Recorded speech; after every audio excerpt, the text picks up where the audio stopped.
My daughter and her husband chained the attic door behind me, their voices slicing through the old wood. "The vineyard is ours now, you decrepit old woman." In the dusty darkness, I ran my fingers along the beam where my husband had carved our initials 47 years ago, and smiled. They had no idea about the vault hidden within these walls. They didn't know who I really was. And they certainly had no idea that the documents inside would destroy everything they thought they knew about this family, this land, and the fortune they believed they'd just stolen. Hi, I'm Elena. Stay with me till the end. What they don't know will shock you, and I promise this story changes everything. Hello, dear listeners. Thank you for joining me today on another journey into the shadows of family secrets and hidden truths. Before I begin, please take a moment to subscribe to our channel and leave a comment telling me which state or country you're listening from. It truly warms my heart to know our community spans the globe. Now settle in, perhaps pour yourself a glass of wine, and enjoy what I promise will be a story you won't soon forget. My name is Elena Castellano, and for 45 years, the Castellano Estate Vineyard in Napa Valley wasn't just my home. It was my breath, my heartbeat, my religion. The land itself seemed alive, the way the morning fog would roll through the valleys like silk scarves draped across a lover's shoulders, the way the grapevines would whisper in the wind, their leaves turning from spring green to autumn copper in a cycle as dependable as the tides. 300 acres of Cabernet Sauvignon, Merlot, and Chardonnay, planted in neat rows that followed the contours of the hillside like musical staves. My father-in-law, Dominic Castellano, had purchased this land in 1947 with money that, according to family law, came from shrewd investments during the war years. The main house was a sprawling Mediterranean revival, all terracotta tiles and wrought iron balconies, with an attic that ran the entire length of the structure. That attic would become both my prison and my salvation. I remember teaching my daughter Sophia to prune the vines when she was 7 years old, her small hands learning the precise angle of the cut, the way you could tell a vine's health by the thickness of its cane. "Mama," she'd asked me once, her dark eyes wide with child wonder, "why do we hurt the plants to make them grow better?" "Because sometimes," I'd told her, running my hand through her black curls, "sacrifice is what creates strength." If only I'd known she would one day use that lesson against me. My husband, Antonio, suffered a massive stroke 3 years ago. The man who had commanded respect in every wine-tasting room from San Francisco to Bordeaux was reduced to a wheelchair, his speech slurred, his right side paralyzed. But his eyes, God, his eyes still held that fierce intelligence, that burning secret I'd glimpsed only in our most intimate moments. Sophia arrived 6 months after the stroke with her husband, Marco Benedetti, a slick-haired investment banker from San Jose, with teeth too white and ambitions too naked. "We're here to help, Mama," Sophia had said, embracing me with arms that felt like python coils. "You can't manage this place alone." At first it was small things, Marco suggesting we modernize the tasting room, replacing Antonio's grandfather's hand-carved wine barrels with stainless steel tanks. Sophia redecorating the sitting room, erasing photographs of 3 generations of Castellanos, replacing them with abstract art that looked like violent accidents rendered in acrylic. Then came the day, 8 months ago, when Antonio died. He'd been sitting in his wheelchair on the western terrace, watching the sunset paint the vineyard in shades of amber and crimson. I'd gone inside for just 10 minutes to prepare his evening medication. When I returned, his head was tilted back, eyes open to the darkening sky, a small smile on his lips, and a folded piece of paper clutched in his left hand. The paper was a note, written in the shaky scrawl he'd developed after the stroke. "Elena, my lioness, When they come for what's ours, remember, the truth is in the beams where we carved our love. You were always stronger than you looked. You were always more than they could see. I'm sorry I never told you everything. The vault code is our wedding day. September 15th, 1978. I love you. A. I'd barely had time to process this cryptic message when Sophia and Marco descended like vultures. The funeral was a theatrical performance. Sophia weeping dramatically. Marco glad-handing wine distributors and land developers. Both of them already measuring the estate for its liquidation value. The demand started immediately after the burial. "Mama, it's time to transfer the deed," Sophia said one morning over coffee, her voice carrying that false sweetness that predators use before they strike. "Marco and I need to protect the estate from creditors. It's all very legal and proper." "There are no creditors," I replied, my hands steady around my cup, despite the tremor of rage building in my chest. "Your father left everything in order." Marco leaned forward, his cologne, something expensive and aggressive, overwhelming the scent of the French roast. "Elena, let's be realistic. You're 73 years old. You can't possibly manage 300 acres of commercial vineyard. We've already spoken to Walsh and Pritchard about restructuring the business." Walsh and Pritchard, land developers who specialized in converting agricultural property into luxury housing developments. "This vineyard will never be subdivided," I said, my voice dropping to the register I'd once used in classified briefings, though they wouldn't have recognized it. "Not while I'm alive." Sophia's eyes hardened. It was the first time I saw my daughter's mask slip, revealing the calculating stranger underneath. "Then perhaps we need to discuss your competence, Mama. You're getting forgetful. Yesterday you couldn't remember where you'd put the irrigation schedules." A lie. I'd filed them exactly where they'd been filed for 40 years. The campaign of displacement accelerated. They started answering the phone when clients called, intercepting mail, countermanding my instructions to the vineyard workers. They began referring to the estate as our vineyard in conversations, erasing me linguistically before they erased me legally. Miguel, our head vintner, who'd worked the land for 30 years, approached me one afternoon near the south field. "Senora Elena," he said quietly, his weathered face troubled. "Mr. Marco. He tell me yesterday that I take orders from him now. He say you are no longer in charge."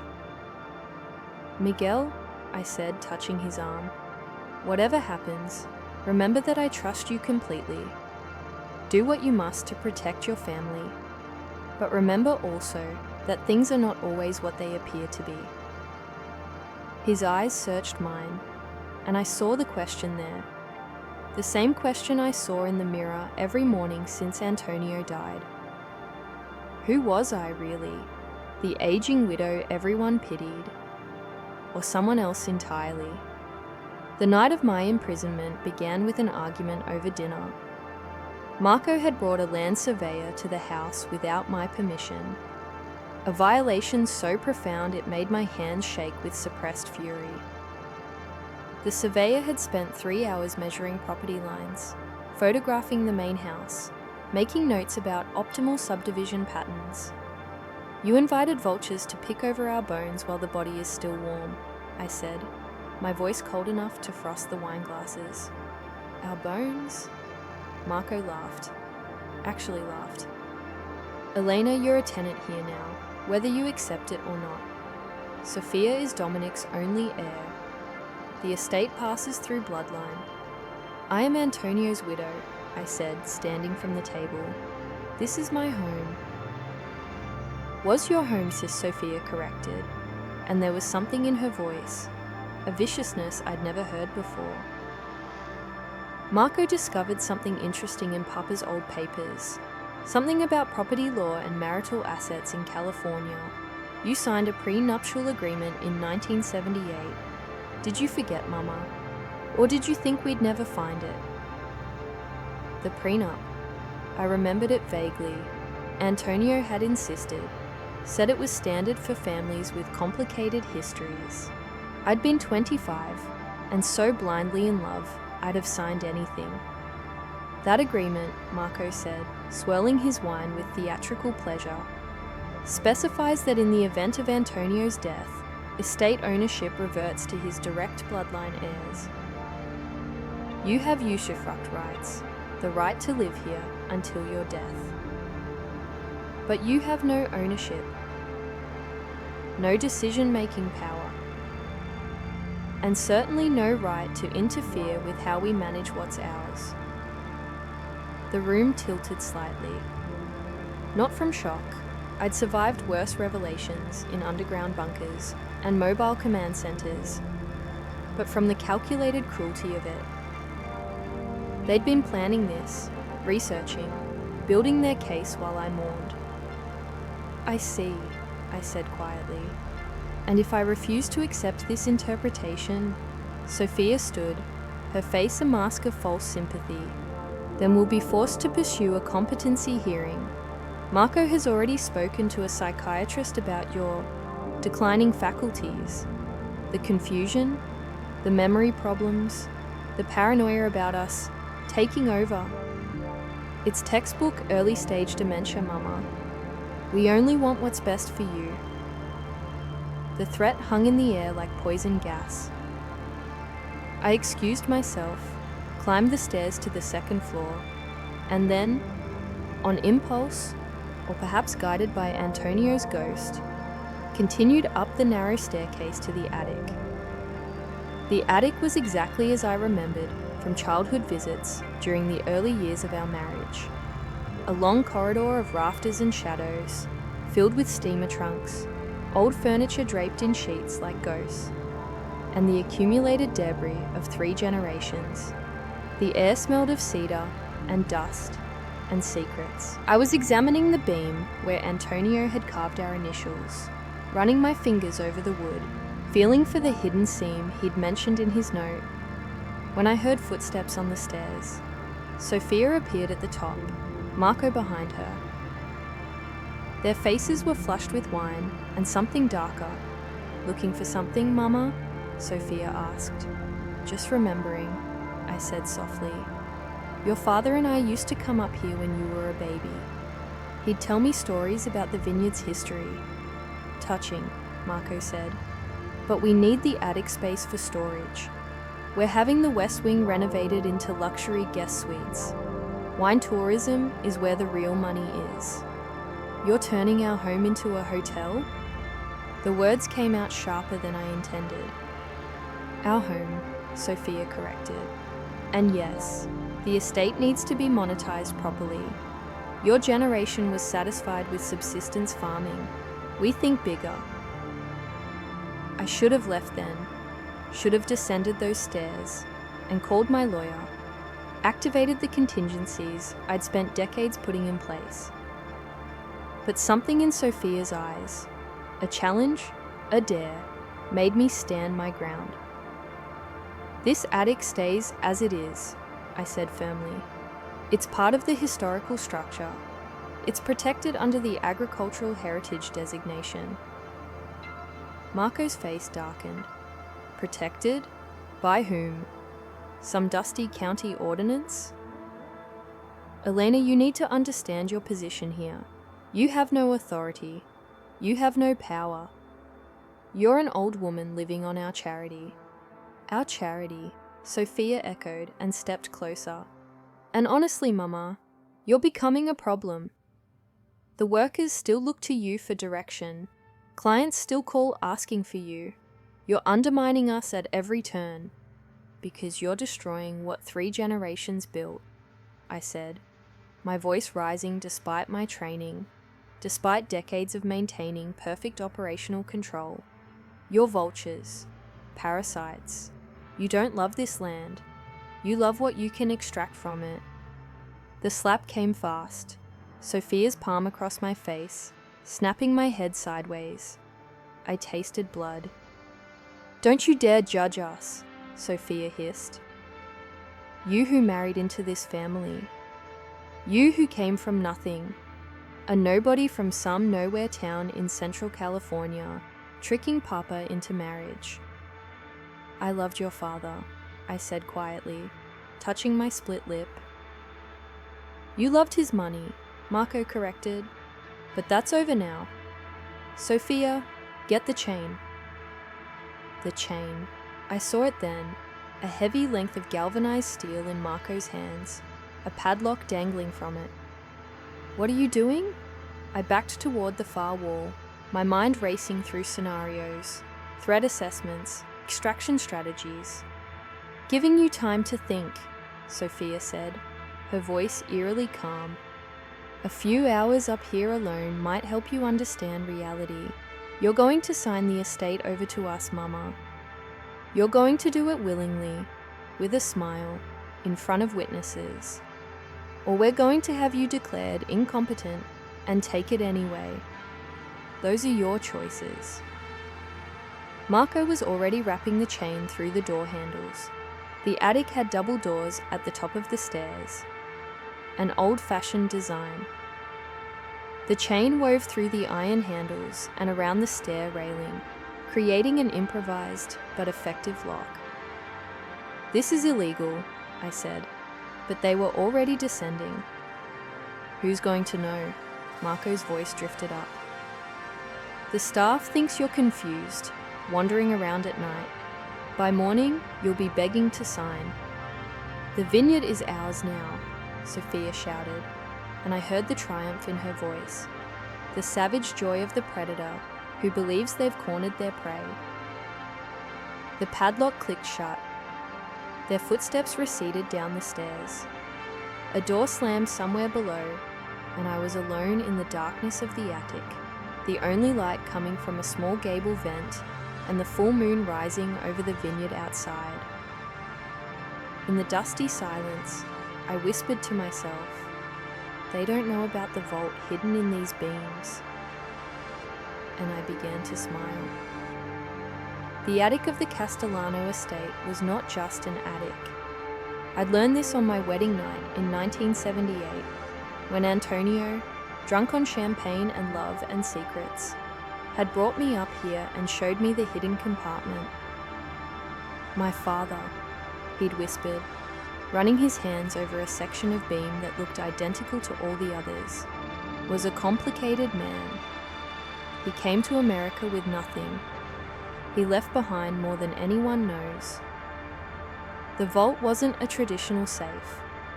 It was a hollow section carved into the primary support beam, sealed with a pressure release mechanism that responded to a specific sequence. The combination lock was disguised as decorative wood grain, the numbers barely visible unless you knew exactly where to look. Antonio had never told me what was inside. "If something happens to me," he'd said, "you'll need to know this exists. But Elena, my love, opening it means opening Pandora's box. Our family has secrets that are better buried." Now in the moonlit attic, I pressed my fingers against the beam where our carved initials formed a heart. The wood was slightly warmer than the surrounding timber, a telltale sign of the hollow space behind it. I found the hidden indentations. 09, 15, 1978, our wedding day.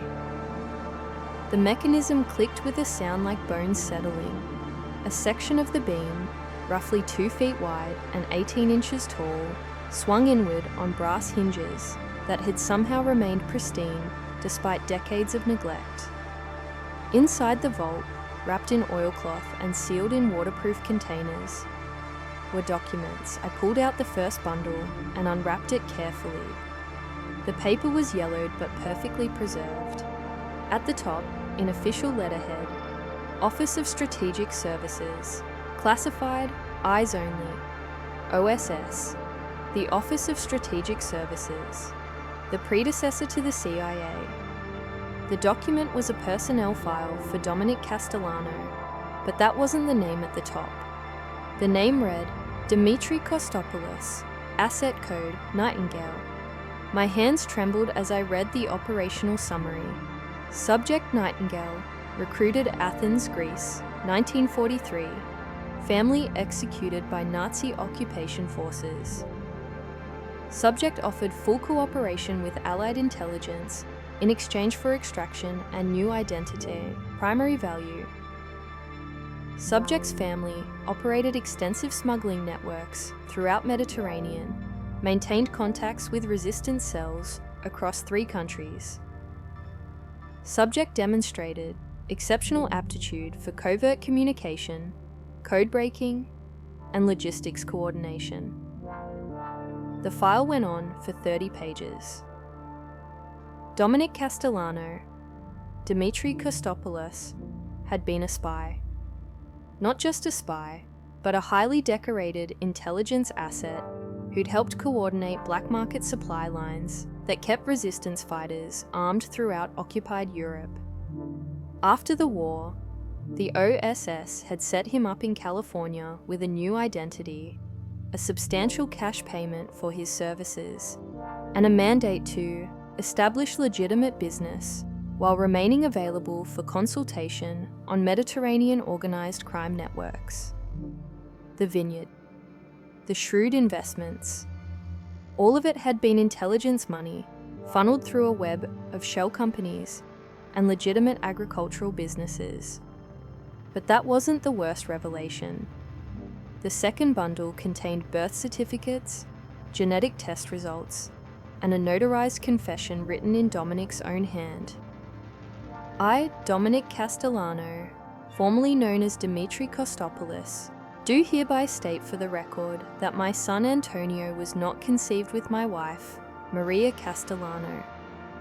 During my intelligence work in 1949, I maintained a relationship with a woman named Anastasia Volkov, a Soviet defector I was helping to debrief. Antonio is the biological son of Anastasia Volkov and myself. Maria knew of this and agreed to raise Antonio as her legitimate child. This secret must be maintained for reasons of national security. Anastasia's identity and defection remain classified. Antonio must never know his true parentage, as this knowledge could compromise ongoing intelligence operations. The document was dated 1975, 3 years before I married Antonio. I sat back against the rafters, my mind reeling. Antonio had been the son of a spy and a Soviet defector. The Castellano bloodline that Sofia and Marco were so proud of, that they were using to justify stealing the estate, it was a lie. A fabrication constructed by American intelligence agencies during the Cold War. And there was more. The third bundle was thicker: property deeds, financial records, and a last will and testament, the real one, not the sanitized version that had been filed with the county. In this version, Dominic had left the estate not to his son Antonio, but to a trust. And the trust's administrator, the person with ultimate decision-making authority over the Castellano estate, was listed as the surviving spouse of Antonio Castellano, provided said spouse has been married to Antonio for a minimum of 25 years and has demonstrated commitment to the preservation of the estate's agricultural heritage. Me. The trust administrator was me, but there was a catch. A codicil attached to the trust documents. The administrator's authority is contingent upon verification of identity through the National Security Personnel System. The administrator must be a cleared individual with access to classified information rated secret or above. Upon Antonio's death, the administrator must contact the designated intelligence liaison and provide authentication codes before assuming control of the estate. My breath caught.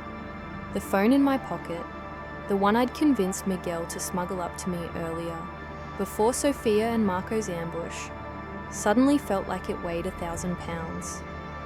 Because I understood now what Antonio had known all along, what he tried to tell me in that final note. I pulled out the phone and dialed a number I hadn't used in 15 years. A number that connected to a secure line that should have been disconnected when I retired from service in 2010. A number that, if it still worked, would reach a very specific office in Langley, Virginia. The line rang twice. A voice answered, automated, female, efficient. Identity verification required. Please state your designation and authentication code. I closed my eyes and spoke words I'd sworn I'd never speak again. Castle 669er. Authentication code, Sierra Alpha Tango, November 1122. Request priority contact with domestic operations oversight. There was a pause, 10 seconds of silence that felt like 10 years. Then a different voice came on the line. Human this time. Male, crisp with authority. Castle 669er, this is Overwatch. We show you retired from active service in 2010. Confirm your status. Overwatch. I am confirming retired status, but I am invoking Article 12 of the 1995 Intelligence Assets Protection Protocol. I have information regarding a legacy asset identity and estate classified under national security parameters. I am currently being held against my will and require immediate assistance. Another pause. I could almost hear the wheels turning, database checks, alert flags being raised, protocols being consulted. Castle 669er, we confirm your credentials. We show you as Elena Castellano, retired case officer, clandestine services. Final assignment, Deputy Chief, Counterintelligence Division, European Theatre. Security clearance, top secret /SCI, currently inactive but viable for reinstatement. Stand by for response authorization. I press the phone against my ear, listening to the faint hum of encrypted communication bouncing through multiple secure relays. Down below I could hear music. Sophia and Marco were celebrating, drinking wine from Antonio's private reserve, probably already planning how they'd spend their anticipated millions. They had no idea that the frail old widow locked in the attic had spent 27 years as one of the CIA's most effective counterintelligence officers. They had no idea that I'd run operations in Prague, Istanbul, and Moscow.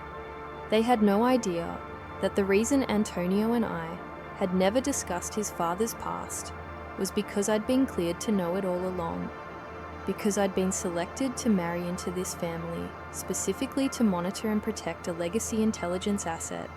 Our love had been real. God, it had been so real, it hurt. But it had also been an assignment. And now, that assignment was reactivating. The helicopters arrived at 3:47 a.m. I heard them before I saw them, the distinctive whomp whomp whomp of rotor blades cutting through the Napa Valley air. Not civilian aircraft. These were military choppers, probably Black Hawks, their approach pattern indicating tactical formation. From my position in the attic gable vent, I watched as 3 helicopters set down in the Vineyard's western field, their landing lights turning the grapevines into an alien landscape of harsh white illumination and deep black shadows. Personnel deployed with the fluid efficiency of special operations units. I counted 12, all in civilian clothing, but moving with the unmistakable precision of military training. They surrounded the main house in less than 40 seconds. Down below, I heard shouting. Doors slamming. Sophia screaming, "Who are you? You can't just break into our home." A voice responded, calm, authoritative, utterly unmoved. Federal agents, we have a warrant for entry under national security protocols. Step aside, ma'am. The attic door's chain rattled. Mrs. Castellano, this is Agent Morrison, FBI Counterintelligence Division. Are you injured? I'm fine, Agent Morrison, I called back. But you might want to bring bolt cutters. My daughter has a flair for the dramatic. The chain snapped 30 seconds later. The door swung open, and Agent Morrison, a tall woman in her 40s, with sharp eyes and a no-nonsense demeanor, appeared at the top of the stairs. Ma'am, she said, and the respect in her voice was genuine. It's an honor. Your service record is legendary. Was legendary, I corrected, brushing dust from my clothes. Now I'm just a widow trying to protect her home. Not quite, ma'am. Morrison held up a tablet, displaying an official document with multiple security seals. As of 30 minutes ago, your TSSCI clearance has been reactivated under emergency provisions. You're currently listed as administrator of a Protected Intelligence Legacy Trust. This property and all associated assets fall under federal protection protocols. We descended the stairs together. In the main living room, Sophia and Marco sat on the couch, their faces ashen with confusion and fear. Two agents stood nearby, hands resting casually near their concealed weapons. Mama, Sophia whispered. What's happening? I sat down across from them, accepting a glass of water from one of the agents. My split lip had stopped bleeding, but I must have looked like hell, dusty, disheveled, with a bruise blooming on my cheek where Sophia had struck me. What's happening, I said quietly, is that you've made a catastrophic miscalculation. You thought I was weak. You thought I was just an old woman with no power, no connections, no ability to fight back. You are just... Marco started, but Morrison cut him off with a gesture. Sir, I strongly advise you to remain silent. I continued. The truth is, I spent 27 years as a covert operations officer for the Central Intelligence Agency. I ran counterintelligence networks across 3 continents. I've been held at gunpoint by actual enemies of the state and never broke. Did you really think a chain and a locked door would contain me? Sophia's face had gone white. You're lying. You were a housewife. You worked in the Vineyard. I was a housewife, I agreed. And I did work in the Vineyard. That was my cover. A very deep, very effective cover that allowed me to monitor certain regional security concerns while maintaining what appeared to be a normal life. Morrison pulled out another tablet, this one displaying photographs. Mr. Benedetti, Ms. Castellano, we've been monitoring your communications for the past 6 months. Specifically, your contact with foreign investors interested in purchasing agricultural land in sensitive proximity to military installations and water resources. Marco's face went from white to green. We were just trying to get good prices for the property. The buyers you were negotiating with, Morrison continued, her voice clinical, include shell companies linked to foreign intelligence services. You were about to sell a strategically valuable property to hostile actors. That's a felony violation of the Foreign Investment Risk Review Modernization Act. We didn't know, Sophia cried. We didn't know any of this. Ignorance isn't a defense, I said softly, but it might be a mitigating factor. Agent Morrison, what are their options? Morrison considered. Given that there's no evidence of intentional espionage, we're prepared to offer immunity in exchange for full cooperation. You'll sign affidavits, testify if needed, and permanently surrender any claim to this property. And if we refuse? Marco asked, his voice barely a whisper. Then you'll be charged with conspiracy to violate national security protocols, fraud, elder abuse, and unlawful imprisonment. Your legal costs alone will bankrupt you. And you'll lose anyway because the estate is protected under federal trust law. I stood and walked to the window, looking out at the vineyard bathed in the blue-grey light of approaching dawn. "I'm offering you a choice," I said, not turning around. "Sign the papers Agent Morrison has prepared. Walk away with your freedom. Start over somewhere far from here. Or fight this and spend the next decade in legal hell, possibly prison." There was a long silence. Then Sophia whispered, "Why are you doing this to us?" I turned then and met my daughter's eyes. "You locked me in an attic. You struck me. You tried to steal everything your father and I built. But more than that, you saw me as nothing, as someone weak and irrelevant and easily discarded. You never once asked about my past, my life before I married into this family.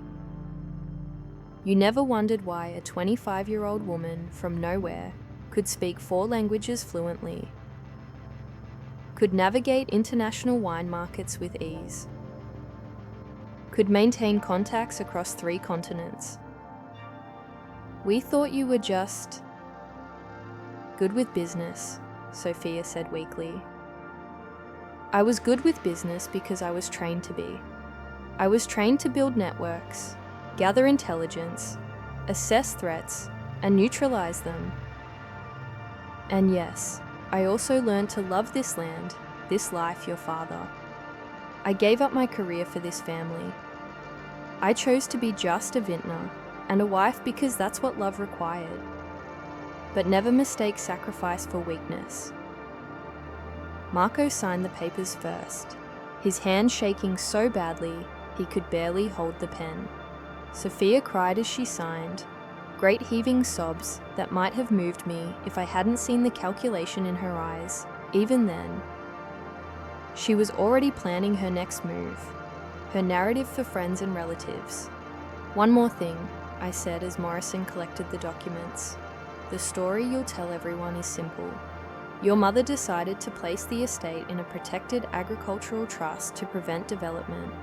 You disagreed with the decision, but respected it. There was no conflict, no federal agents, no intelligence background. If I hear any version of this story that paints me as anything other than a devoted vintner protecting her land, I will activate resources you can't imagine and bury you so deep in legal complications you'll never surface. Do we understand each other?" They understood. By dawn, Sophia and Marco were gone, driven away by FBI agents to sign additional paperwork and face interviews about their attempted sale. They left with 2 suitcases and their dignity in tatters. Agent Morrison stayed for coffee, sitting with me on the western terrace as the sun rose over the vineyard. "Will you stay on the property?" she asked. "Until my last breath," I said. "This is my home. I earned it." "You did more than earn it, ma'am. Your service record, I've read the declassified portions. The Prague operation in '94, the Istanbul network you built in 2003, the asset you extracted from Moscow in 2008. You're a legend." "I'm a vintner," I corrected gently.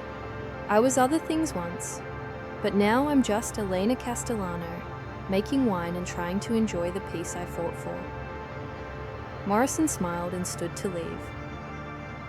"If you ever need anything, ma'am, you have my direct line. And for what it's worth, your daughter's an idiot. Anyone with eyes could see you were dangerous." After she left, I walked through the vineyard, checking the vines with hands that remembered every plant, every section, every season's cycle. Miguel found me near the south field, his face breaking into a huge smile. "Señora Elena, the workers, they say there were helicopters, federal agents. They say you are some kind of secret agent, lady? I laughed. Really laughed. For the first time in months. Miguel, I'm a widow who loves her land. Everything else is just paperwork. But he winked, and I knew the story would grow into legend among the workers. The abuela who'd been locked in an attic and summoned the military to rescue her. Let them tell it. Let them remember that underestimating someone is always a mistake.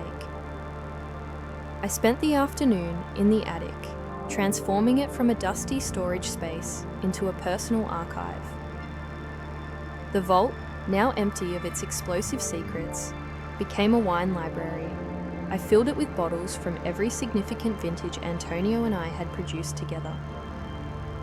The space where I'd been imprisoned became a studio where I could taste, blend, and create new wines. Freedom, I learned, isn't just the absence of chains. It's the reclamation of space, of purpose, of identity. That evening, I opened a bottle of our 1995 Cabernet Sauvignon, the year Antonio and I had finally perfected our blend. The year our wine had won its first international award. I poured a glass and carried it to the Western Terrace. The sun was setting, painting the vineyard in shades of amber and rose gold. The vines swayed gently in the breeze, and I could almost hear Antonio's voice in the rustling leaves.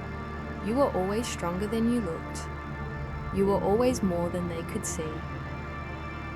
I raised my glass to the vineyard, to the ghosts of spies and secrets, to the complicated legacy of a family built on lies that somehow grew into truth. I was free, I whispered to the descending darkness, to the land that had become my fortress and my sanctuary. Absolutely free until my last breath. And in that moment, with wine on my lips and earth beneath my feet, I believed it.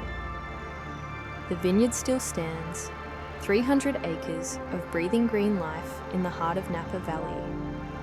The tourists who visit for tastings have no idea that the elegant older woman who runs the estate once ran intelligence operations across 3 continents. They don't know that the attic above the tasting room once held secrets explosive enough to rewrite American Cold War history. They only know that the wine is exceptional, the hospitality warm, and that Elena Castellano has eyes that seem to see through everything. I was free, absolutely, until my last breath. Thank you for joining me on this journey through the hidden corridors of the Castellano estate. Elena's story raises profound questions about identity, sacrifice, and the masks we wear for the people we love. I leave you with these questions to ponder, and please share your thoughts in the comments. Where does forgiveness end when family betrays the deepest trust? Did Elena's response, exposing her daughter's crimes, using federal power to reclaim her property, go too far? Or was it simply justice for a woman who'd sacrificed everything, including her true identity, for the people she loved? Could you live a double life for decades, never revealing your true self even to your own child? And when that child turned on you, could you unleash the full force of your hidden power without guilt? Before you go, please like this video and subscribe to our channel for more stories that explore the shadows behind closed doors. Leave a comment telling me your city or country. I love knowing where our community is listening from around the world. And if you'd like to support our channel, the super thanks button below helps us continue bringing you these stories. I'd also recommend 2 other stories from our collection. The Inheritance Letter That Changed Everything, about a will reading that exposed 3 generations of family lies, and The Woman Who Disappeared Twice, about a mother who faked her death to escape her family only to return years later with devastating truths. Until next time, dear,